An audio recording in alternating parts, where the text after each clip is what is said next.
Welcome back, my dear students. This is part 2 of General Revision تحت رعاية وإشراف وزارة التربية والتعليم. In part 1, we started with the general revision on units 4, 5, and 6. We answered some exercises in the student's book and the workbook. And now we're going to proceed with our general revision and more exercises in the student's book and workbook. Let's start our lesson.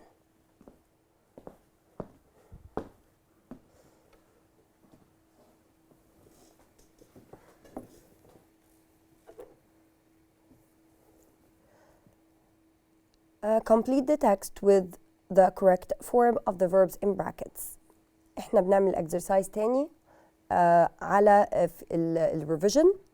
هنا هنكمل التكست بالcorrect form of the verbs.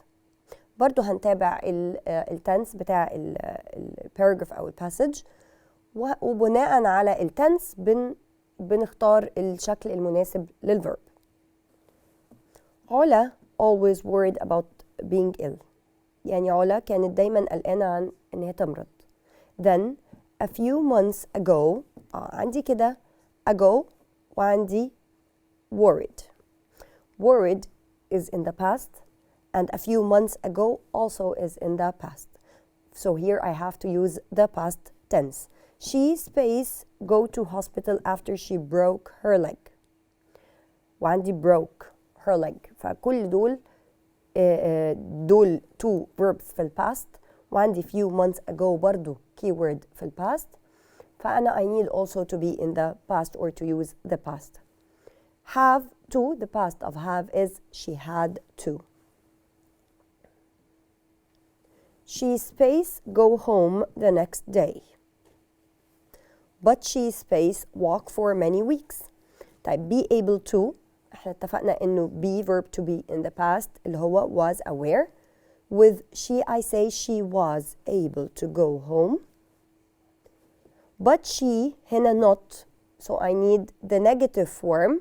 She wasn't able to walk for many weeks. يعني قدرت ترجع البيت اليوم اللي بعده، لكن for many weeks she wasn't able to walk. ما كانتش قادرة تمشي. She space go to school, but of course she do any sports until her leg was better. She, the past of can is could. She could go to school, but she, and the past again is couldn't do any sports until her leg was better. يعني قدرت تروح المدرسة لكن ما قدرتش تلعب أي رياضة أو تمارس أي رياضة لحد ما رجليها اتحسنت. Her mother told her that she space do any housework either. Not have to. Not have to is هنا tricky because some students would say hadn't to، وده غلط. احنا قلنا المرة اللي فاتت انه have أو has to النيجاتيف بتوعهم اللي هي بمعنى الشيء الإلزامي أو الإجباري. لما أجي أقول مش إلزامي عليك أو مش إجباري إن أنت تعملها، مش بقول haven't أو hasn't ولا بقول hadn't. بقول لو في present don't you don't have to أو she doesn't have to، مش مجبرة أو مش ملزمة. ولو في past زي ما إحنا عندنا هنا عندنا told، فلازم past، فساعتها مش بقول she hadn't to، بقول لا she didn't have to. عشان كده ناخد بالنا قوي من النيجاتيف فورم بتاع have to هنا إنه didn't have to، ما أقولش hadn't to. لا، هي she didn't have to do any housework، يعني ما كانتش مجبرة أو ملزمة إن هي تعمل أي عمل في البيت. Her leg is better now. And yesterday، يعني هو هنا قال لي now she's better and then I turned again to yesterday يعني past. She able to play tennis with me. Able to in the past is she was able to، يعني قدرت تلعب تنس معايا. That was good, but the best thing is that she's not worried about being ill anymore because she knows she will be better or she will get better. We're doing page 116 in the workbook. Complete the sentences with the present perfect form of the verbs in brackets already or yet. هنا محدد لي بالظبط أنا هعمل إيه التنس اللي هستعمله. لكن أنا علي أن أنا أكون present perfect and I have to use already or yet according طبعا to the sentence. Present perfect اللي هو have or has plus verb plus past participle plus the verb in the past participle form, third form of the verb. وهنا هختار يا already or yet according to the sentence. Yusuf is very hungry because he. عندي not eat lunch. Not, this means I need the negative form of the verb. وقلنا ان negative form goes with yet or yet takes the negative form of the verb. يبقى هو جعان لأنه ما أكلش الغدا بتاعه لحد دلوقتي. So he hasn't, and the past participle of eat is eaten lunch yet. واتفقنا أو قلنا إنه yet comes at the end of the sentence. Hasn't eaten lunch yet. Number 2, Susan doesn't want to watch that film because she doesn't want to watch the film. هي مش عايزة تتفرج. ليه هي مش عايزة تتفرج؟ لأن هي شافته قبل كده. شافته قبل كده ده معناه already. طيب already قلنا ليها حاجتين ممكن أحطها فيهم، يا إلا ما بين have أو has plus the past participle، أو ممكن أحطها بعد في الآخر خالص آخر السنتنس. طيب هنا مش حاسة إنه في حاجة أنا متعجبة منها عشان أحطها في الآخر. يبقى الأحسن أقول she has already and the past participle of see is seen. She has already seen it. لو عايزة أقول she has seen it already it's okay. يعني عادي ممكن برضو أستعملها she has seen it already. Number 3, we can't get the 2 o'clock bus because it and leave. We can't get the 2 o'clock bus. مش هنلحق نركب باص الساعة 2. ليه؟ لأن هو مشي. خلاص هو مشي، في حاجة حصلت. طيب طالما هو مشي يبقى I use already إنه خلاص مشي. طيب already هنقول it بتاخد it takes has. already left. The past participle of leave is left. It has already left. Number 4, we can get to 2:10 bus because it هنا بقى العكس. احنا نقدر نركب باص الساعة 2:10 ليه؟ وعندي not negative. طالما negative so I'm going to use yet. ان هو لسه ما مشيش. yet عكس already. yet ما ينفعش تيجي في النص ما بين have و has and the past participle. yet comes at the end of the sentence. يبقى it hasn't left yet.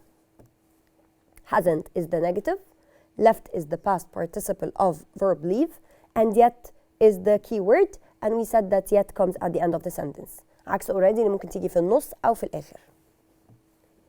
The new toy is terrible. اللعبة الجديدة بشعة. ليه هي بشعة؟ I have verb break. يبقى هي اتكسرت خلاص. يبقى حاجة خلاص حصلت so I use already. هنا أنا ممكن جدا أحطها في الآخر. عادي أحطها في النص، ممكن لأن هي شيء فيه تعجب ف I can put it at the end.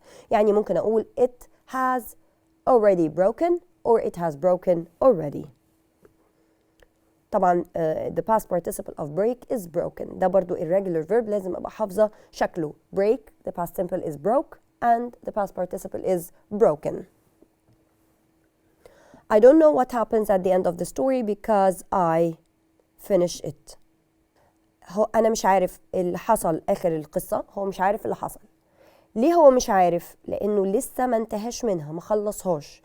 يبقى هنا I need the negative form of finish. And since I'm going to use the negative form or put finish in the negative form, then I have to use yet. yet هي اللي بتيجي مع النيجاتيف. يبقى I and I takes haven't مش hasn't. I haven't finished. Finish is a regular verb, so it takes the ed, the normal ed. I haven't finished it yet, and yet comes at the end of the sentence زي ما اتفقنا. Read the newspaper article, choose the correct words. احنا لسه بنحل في نفس الصفحة. برضو هنا بختار بناء على التنس اللي موجود عندي في النيوز article أو في النewspaper article. Police in Australia found or have found a man who was lost in the desert for 18 days. هنا واضح في الexercise ده إن أنا عندي يا إلا أختار present perfect أو past simple. طيب إيه الفرق ما بينهم؟ الفرق إنه past simple أنا عندي point في past أو date في past أو keyword في past، ف accordingly I stick to the past tense. يعني عندي حدث في past وكي ووردز واضحة أو تواريخ واضحة في الباست ف I use the past simple. طب ال present perfect I use it when I talk about a general experience without mentioning the time. يعني بتكلم على تجربة عملتها أو ما عملتهاش بدون ما أحدد بالظبط الفترة اللي أنا عملت فيها التجربة دي. ففي الحالة دي بتكلم عليها using the present perfect. هنا أنا بيقول لي إنه البوليس لقى الراجل without saying when، محددش هو لقاه إمتى. فده خبر عن تجربة حصلت أو حدث حصل without mentioning the time of the action، بدون ما يحدد الوقت بتاع الحدث ده. ف in this case I'm going to use the present perfect have found. Robert Weber, who is 85, drove or has driven from his hotel in the morning of January the 2nd. هنا بقى عندي what? Here I have a particular time or date in the past. Morning of January the 2nd، يعني كده في تاريخ في الباست.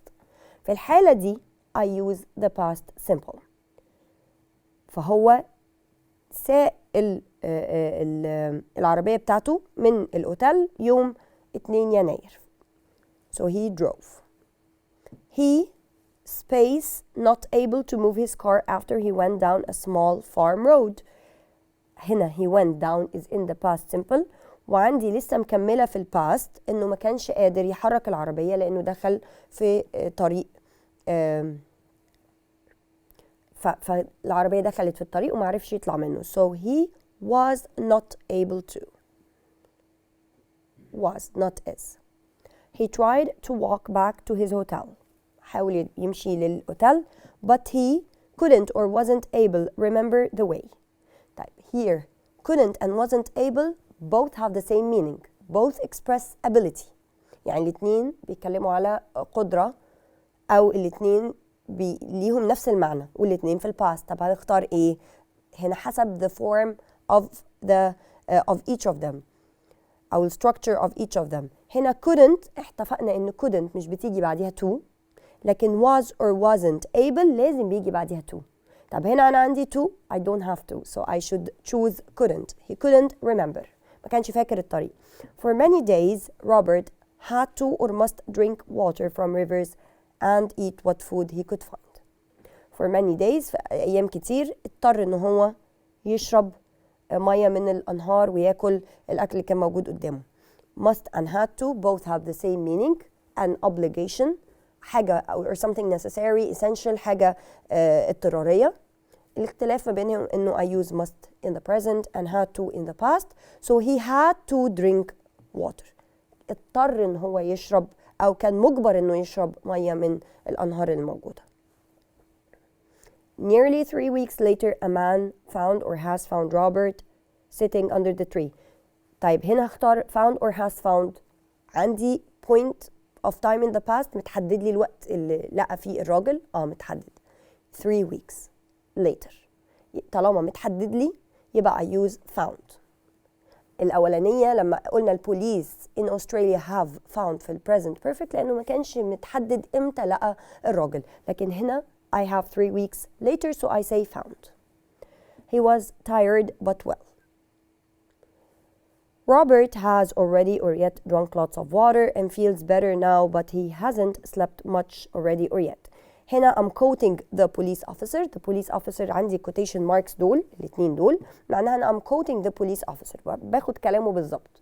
لما باخد كلامه هنا بيقول he has already or yet. مين اللي بتيجي في النص ما بين has or have and the past participle؟ already. And feels better but he hasn't slept. عندي negative hasn't slept. مين اللي بتيجي مع النيجاتيف؟ yet. Remember that you. هنا بقى دي برضو ممكن تلخبط أولاد كتير. ليه ممكن تلخبط؟ لأنه أنا الباسج كلها تقريبا في الباست، لكن أنا عندي هنا quotation marks. الquotation marks دي معناها أنا I'm quoting the police officer. باخد كلامه بالظبط. هو كان بيقول الكلام ده كأنه في البريزنت، بيقول إحنا لقيناه وهو شرب مياه كتير ولكنه محتاج ينام أو ما خدش كفايته من النوم. ونفتكر دايما remember that you had to ولا must tell police people when you drive somewhere.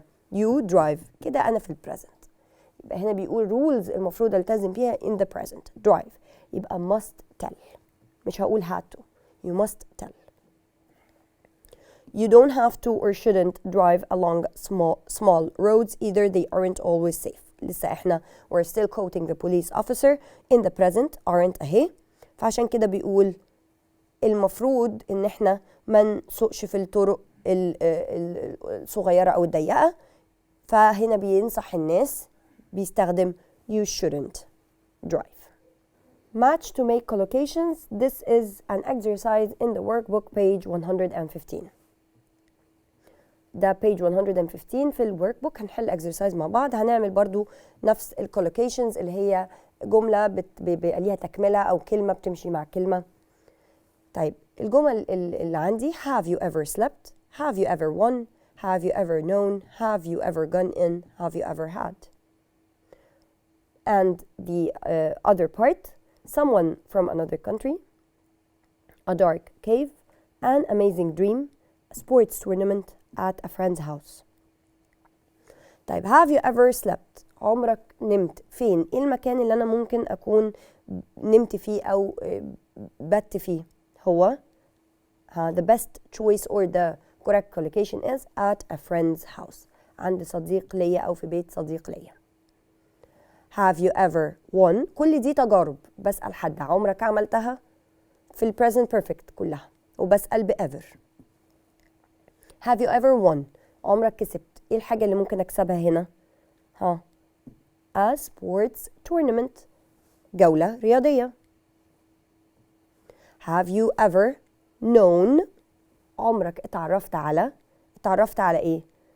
someone from another country، حد من بلد تانية أو بلد مختلفة. have you ever gone in؟ هروح فين أو إيه المكان اللي ممكن أقعد فيه ويكون مكان غريب؟ gone in a dark cave، كهف مظلم.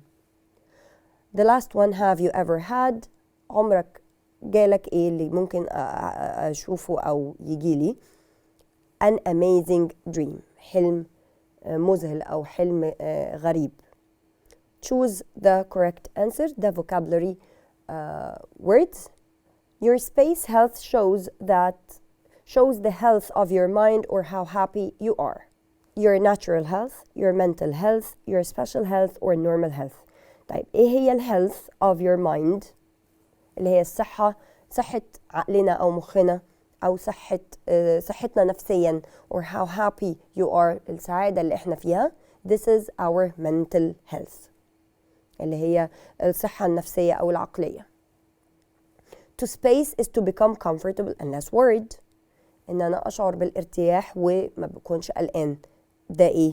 to shout، to study أدرس أو أذاكر، to relax أهدأ، to jump أنط. of course it is to relax. Space means being able to think calmly about your feelings and what's around you at the moment. ده كان activity or a kind of action that we do in order to feel calm or to feel better. اللي هو to think calmly، نقعد بهدوء، زي نوع من أنواع التأمل في الحاجات اللي حوالينا، وبيخلي الواحد يهدأ أو يشعر بالهدوء. This is environment، البيئة. cyberbullying، التنمر عن طريق الإنترنت. brightness، يعني حاجة منورة أو ليها إضاءة جامدة. mindfulness، هي mindfulness اللي هو النوع من التأمل. when you show someone that you know how he or she feels then you show، لما أكون بظهر له اللي قدامي إن أنا متفهم شعوره أو حاسس بيه، يبقى أنا حاسس بالشخص اللي قدامي. this is empathy، اللي هو الشعور بالشفقة أو الشعور بالشخص اللي قدامي. I've tried to space an art club. art club، what is the verb that we use with art club؟ اللي هو أنا أنضم لنادي رسم. to join. طيب ليه مش go؟ لأنه لو go هتبقى go to، مش go an art club، هتبقى go to an art club، بس أنا مش عندي to هنا، فهي join أنضم. to take air in and out your body means to، لما أكون باخد هواء جوه جسمي أو أطلعه، اللي هو عملية الاستنشاق. this is to breathe، to conclude أستنتج، to joke أقول نكتة to laugh أضحك. This is to breathe أتنفس.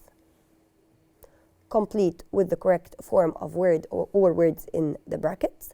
رامز space not able fix the fan yesterday. Yesterday is in the past. fix the fan يعني يصلح المروحة.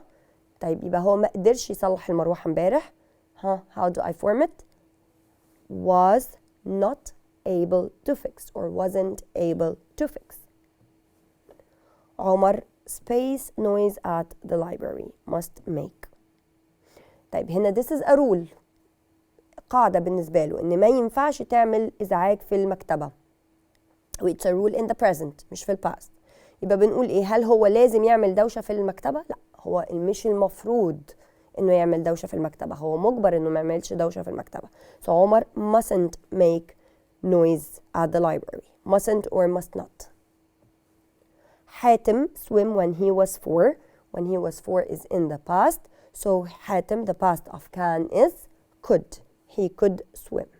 كان عنده القدرة أو بيقدر يعوم وهو عنده 4 سنين. Number 4.